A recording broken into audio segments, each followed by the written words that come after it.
Breaking news. Breaking news. Breaking news. Côte d'Ivoire. Journée marathon pour son excellence, Monsieur Alassane Ouattara, président de la République de Côte d'Ivoire. Merci de rester sur CNN. Breaking news. Breaking news.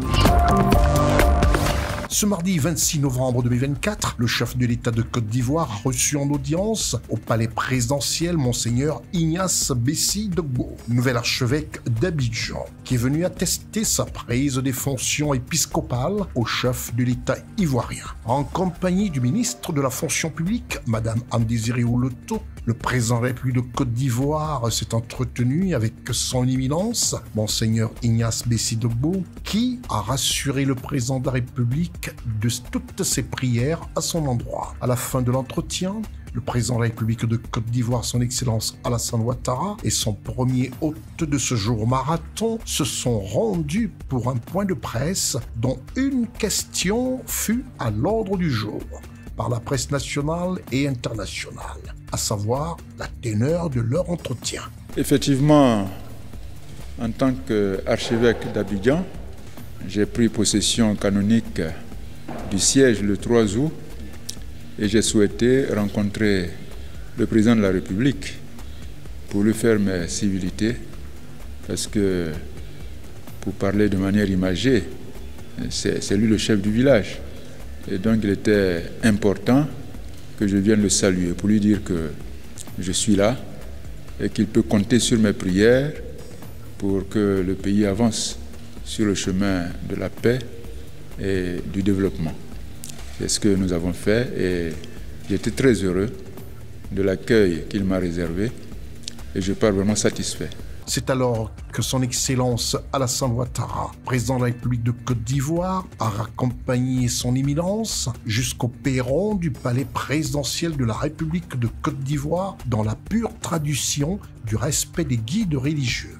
S'en est suivi à 13 heures de l'audience accordée à la délégation du groupe Endeavour Mining, conduite par son président-directeur général, M. Yann Kokeril. Après les traditionnelles salutations du directeur du cabinet présidentiel, M. Fidel Sarasoro, en présence du ministre Mamadou Sangafoa Coulibaly, ministre des Mines, de l'Énergie et du Pétrole, c'est alors que le président de la République a fait son entrée dans cette salle où il a accordé une audience placée sous l'égide d'une annonce dont la primeur était réservée au président de la République de Côte d'Ivoire, son Excellence Alassane Ouattara, qui, dans un large sourire à l'endroit du président directeur général et de son ministre Mamadou Sangafoa Coulibaly, ministre des Mines et de l'Énergie, dont le sourire était celui à partager avec ses compatriotes et dont il a laissé son hôte le faire face aux caméras de télévision nationale et internationale.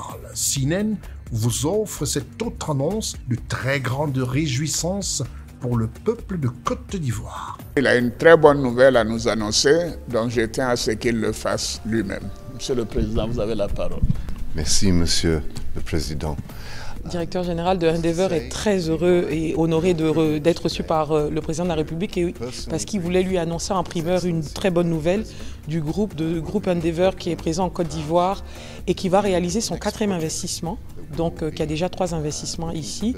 Le 4e investissement avec la mine de Tanda, donc Tanda-Iguela, qui va en principe produire son premier lingot d'or à la mi-2028. Donc c'est un projet de classe mondiale qui éventuellement va générer plus de 4000 emplois directs et indirects et qui produira environ 11 tonnes d'or par année.